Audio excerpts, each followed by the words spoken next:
Алупці закривають останній дитячий садок. Фактично він не працює з червня минулого року, бо окупаційна влада вважає будівлю аварійною. Хоча за результатами експертизи тут цілком можна навчатися ще щонайменше 10 років. А поки малечу розганяють вчитися до Сімеїза, Кореїза та інших навколишніх селищ.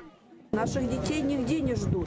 Вот в прошлом году уже на полгода садик закрыли. То есть детей пораскидывали по всем садикам. У нас соседи ездили в Коцевели. Это на минуточку 45 минут на автобусе в одну сторону. Это во сколько должны встать дети и родители, чтобы поехать в Коцевели? Это во-первых. Это просто надо мне бросать работу, чтобы возить куда-то ребенка. Чтобы я систематически каждый день не опаздывала с утра и не отпрашивалась раньше вечером. Найближче дитсадок в 5 кілометрах від Алупки. А для дітей це справжній стрес, жаліються батьки. Что будет с нашими детьми? Распихать их по группам, как в прошлом году? Разновозрастные группы были, с 3 до 6 лет.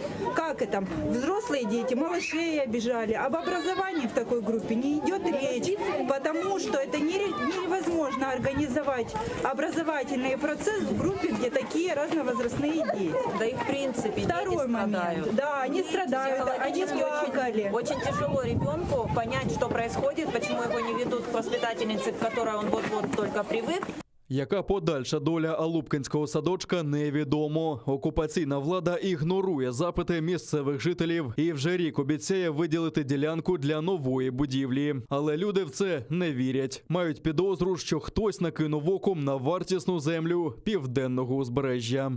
У нас на южном берегу все ведется к тому, чтобы все развалить, разрушить. И, очень почему-то